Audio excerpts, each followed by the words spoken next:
하나님의 성품 가운데 원래 우리를 시험하시거나 하는 그런 모습은 없습니다.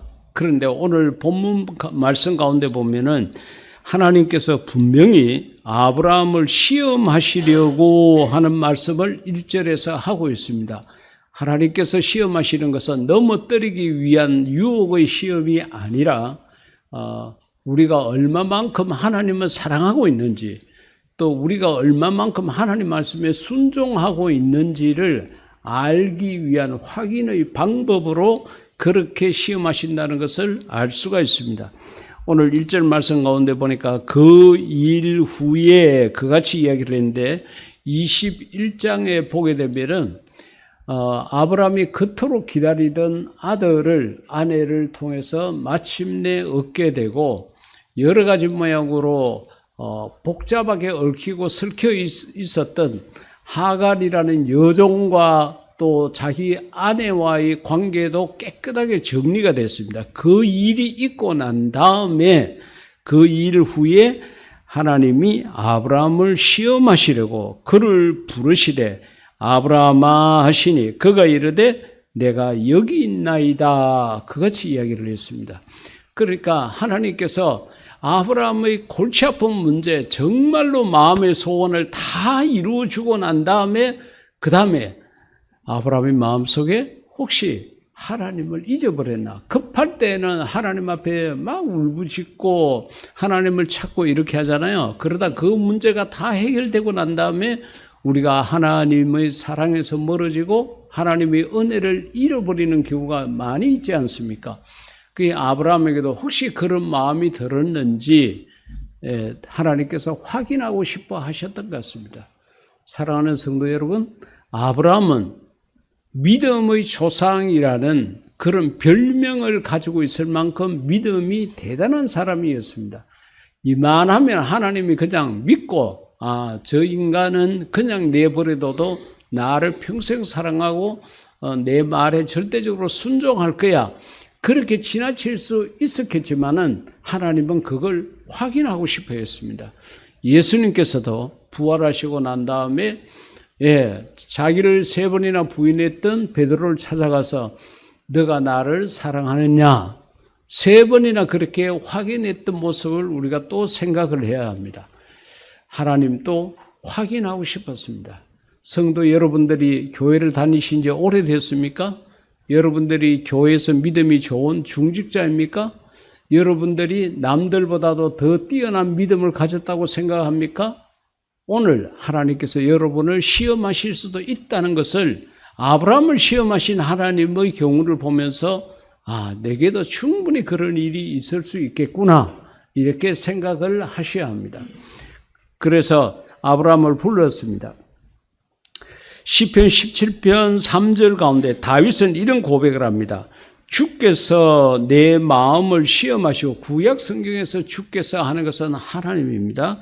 하나님께서 내 마음을 시험하시고 밤에 내게 오시어서 나를 감찰하셨으나 하나님께서 밤에도 다윗 자기를 감찰했다는 거예요. 그런데 흠을 찾지 못하셨사오니 다윗이 하나님 앞에 깨끗하게 그렇게 있었다는 거죠.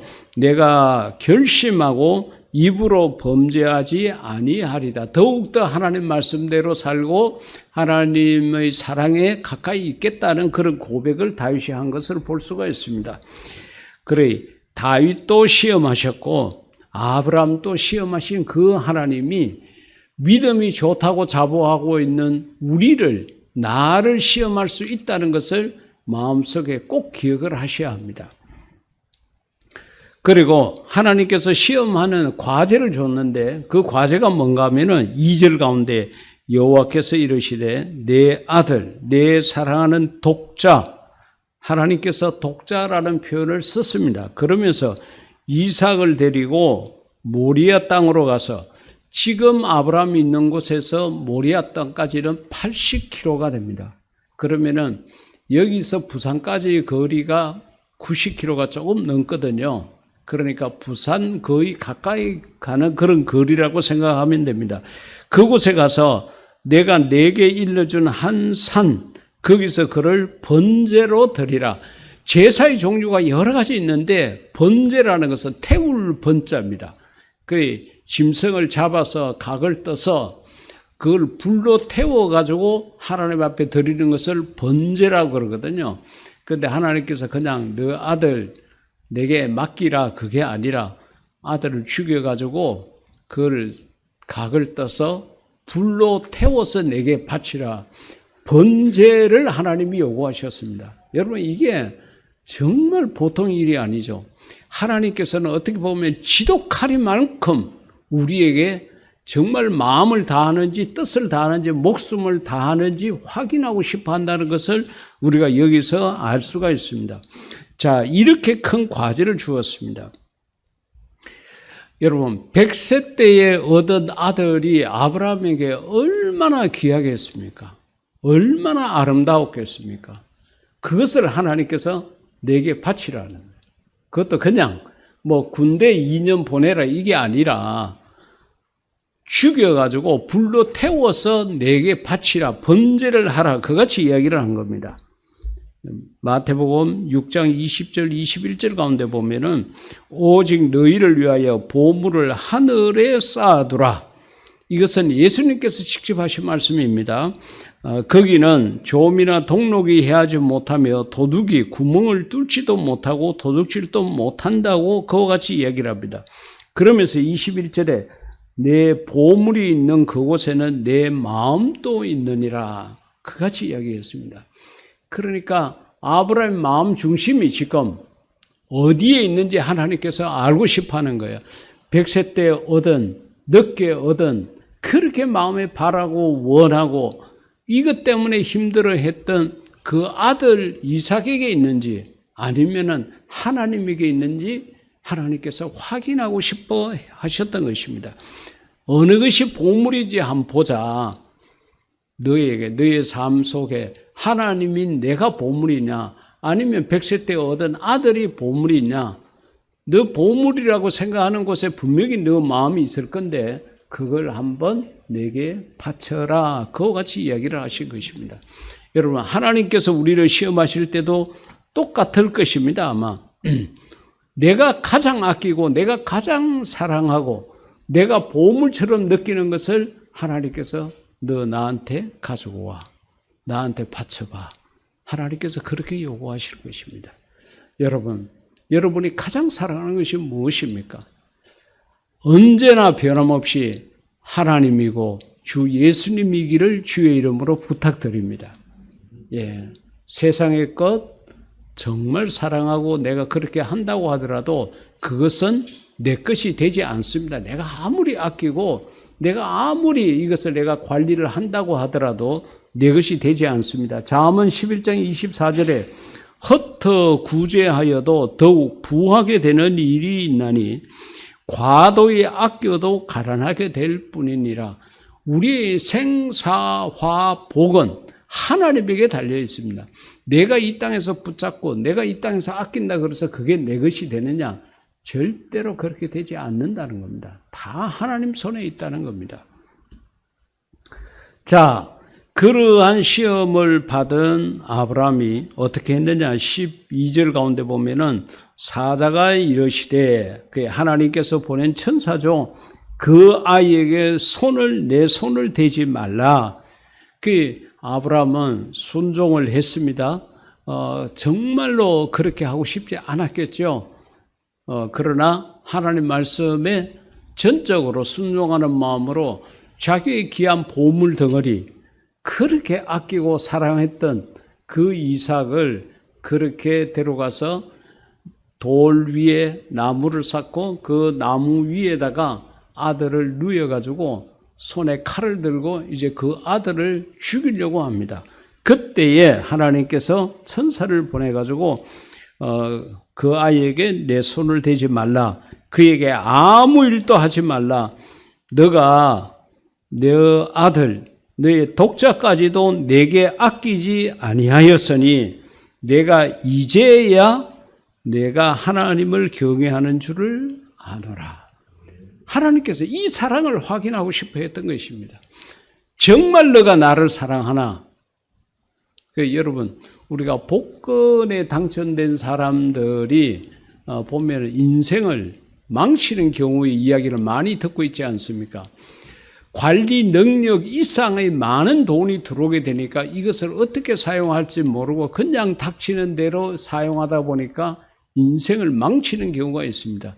하나님께서 우리에게 한없는 복을 부어주시면은 우리가 이 땅에서 잘 먹고 잘 살고 행복할 것 같지만은 그렇지 않습니다. 그걸 우리가 관리할 수 있을 만한 믿음이 있어야 그것이 정말 내 것이 되고 내가 그 물질을 사용할 수 있는데 그만한 관리 능력이 없는 상태에서 그만큼 받게 되면은 결국은 우리가 그것 때문에 망하게 되는 것입니다. 아브라함은 독자 이삭을 그렇게 100세 때 받았지만은 그래도 이 시험 과정에서 그 독자를 능히 관리할 수 있을 만한 충분한 믿음이 있었습니다. 하나님이 달라고 그러니까 하나님 이럴 수가 있습니까? 원망 한마디 하지 아니하고 전적으로 하나님 앞에 아낌없이 드리는 거 보십시오. 그러니까 하나님께서 됐다. 내가 네 마음 알았다는 거야. 그러면서 너가 하나님을 경외하는 줄을 아노라. 정말로 하나님 앞에 우리 마음 중심이 있는지를 알고 싶어 한다는 겁니다. 사랑하는 성도 여러분, 여러분들이 세상을 살아가다가 이런저런 좋은 일이 있고 내가 생각하기에 너무도 귀한 것이 있고 보배스러운 것이 있을 때에 하나님께서 그걸 달라고 우리에게 아브라함처럼 하나님이 어느 날 갑자기 나타나서 우리의 육체적인 귀로 들을 수 있는 이런 음성으로 말씀하시는 경우는 거의 없을 겁니다. 성령님께서 우리의 마음에 감동을 주시고 감화를 주실 것입니다. 성령님께서 우리의 마음을 인도하실 것입니다. 그건 하나님께 드리라. 그것은 하나님에게 순종해야 된다. 그런 마음을 주실 겁니다. 그때에 여러분 그걸 거절하지 마십시오. 그 시험에 빠지지 마십시오. 그 시험에 실패자가 되지 마십시오. 하나님 내가 무엇이든지 드리겠습니다. 내 마음을 다하고 뜻을 다하고 목숨을 다해서 드리겠습니다. 그렇게 나설 수 있는 그런 저와 여러분이 될 수 있기를 주의 이름으로 부탁드립니다. 사무엘상 2장 20절에 보면 하나님이 그런 말씀을 하셔요. 나를 존중히 여기는 자를 내가 존중히 여기고 나를 멸시하는 자를 내가 경멸하리라. 이 말씀은 무슨 말씀입니다? 그러니까 하나님도 감정이 있는 거죠. 내가 하나님 무시하면 하나님도 나를 무시하겠다는 이야기예요. 내가 하나님을 대수롭지 않게 생각하면 하나님도 나를 대수롭지 않게 생각하겠다는 바로 그 말씀입니다. 여러분, 우리가 이렇게 예배 시간에 이렇게 예배 참석하고 하는 것도 전부 다 하나님을 존중하는 마음이 있고 하나님 앞에 감사하는 마음, 하나님에 대한 믿음이 있기 때문에 우리가 예배를 드리는 것이거든요. 근데 만약에 하나님을 존중하는 마음이 없게 되면은 우리가 예배 시간도 무시하게 되고 내가 예배해야 될 모든 순서도 무시하게 되는 겁니다. 그래서 저는 우리 여러분들 12월 예배 봉사자 이름이 나갔지만은 그곳에 이제 성경 봉독 같은 경우에 출석은 못하고 있더라도 그래도 영상으로라도 이렇게 성경 봉독에 참여하면은 다 함께 우리가 예배를 드리는 것이 되겠다. 그런 생각이 있습니다. 앞서 성탄 트리 만드는 것도 한두 사람이 이렇게 해놓는 것보다도 우리가 다 같이 마음을 모아서 이렇게 하게 되면은 더 의미가 있고 우리 각자가 하나님 앞에 받을 상급도 다 균등하게 이렇게 나갈 수 있겠다 싶어서 그렇게 말씀을 드리거든요. 근데 성경 봉독을 안 하는 사람들이 그 순서에 들어가 있는데도 영상으로 하는 것은 몸은 못 오더라도 마음만 있으면 얼마든지 다 스마트폰을 가지고 있고 영상으로 해가지고 그냥 톡으로 이렇게 보내주면 되거든요.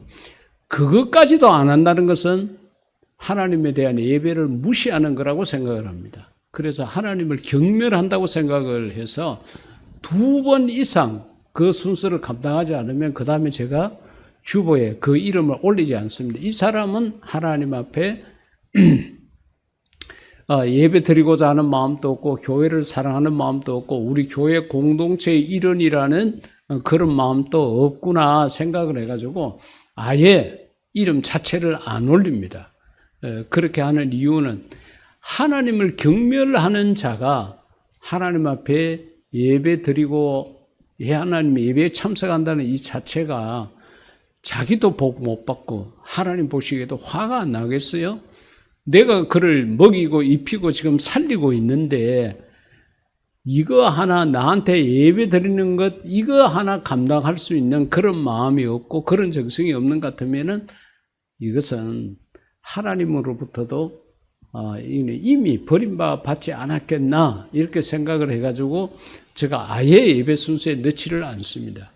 우리가 예배 순서에 하나 내 이름이 들어가고 내가 그 순서를 감당하는 것이 얼마나 영광스러운 일인지 모릅니다. 우리가 감히 무엇이기에 우리가 감히 어떤 존재이기에 이 거룩한 예배에 내가 참여할 수 있다는 것입니까? 그렇기 때문에 우리가 하나님 앞에 드리는 무엇이든 간에 우리는 그것을 감사하게 생각을 하고 그 역할을 잘 감당하는 것은 너무도 중요합니다.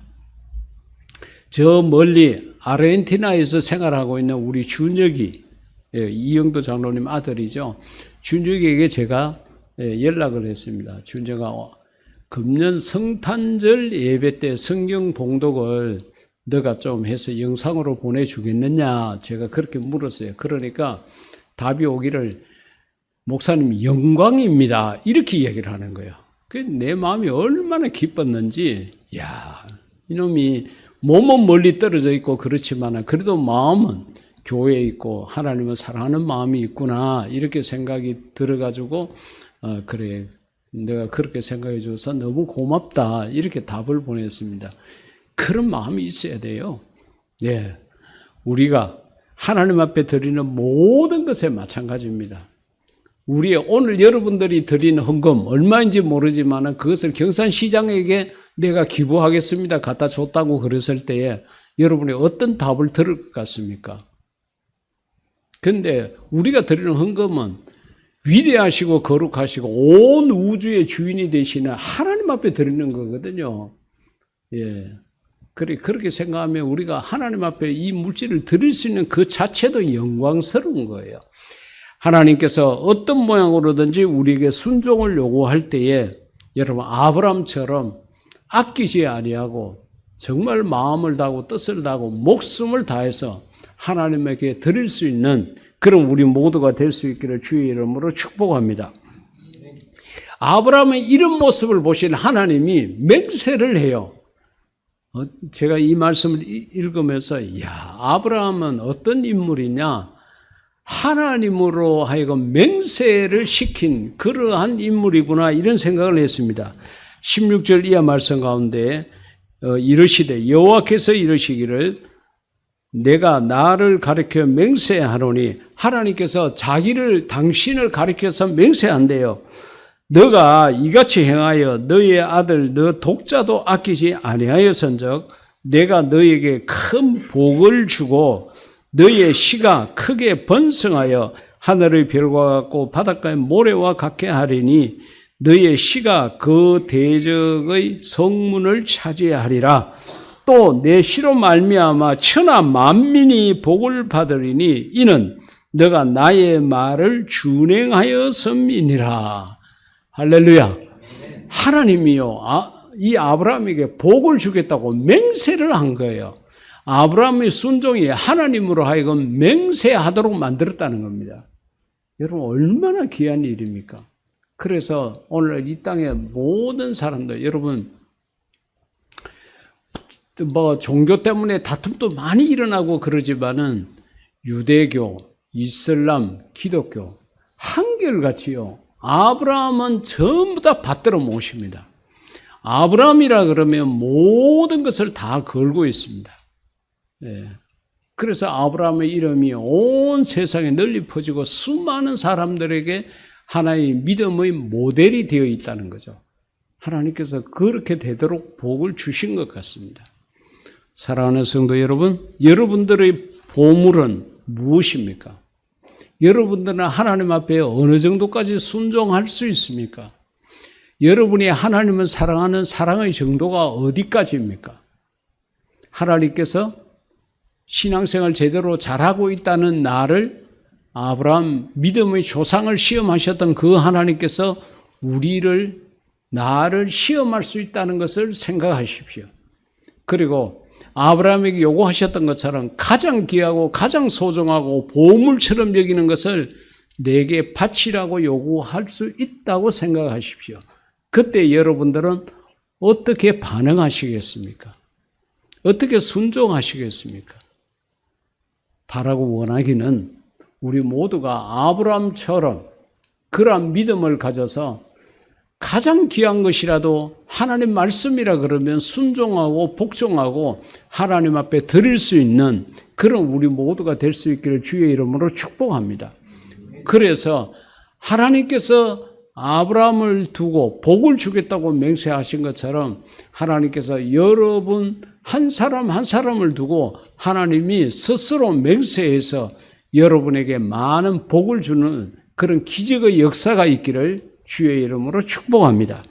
이 시간 우리 다 같이 기도할 때 하나님, 나도 아브라함과 같은 시험을 받을지라도 능히 그 시험을 이길 수 있는 그런 믿음의 장부가 되게 해달라고 다 같이 내 자신의 믿음을 위해서 기도드리겠습니다.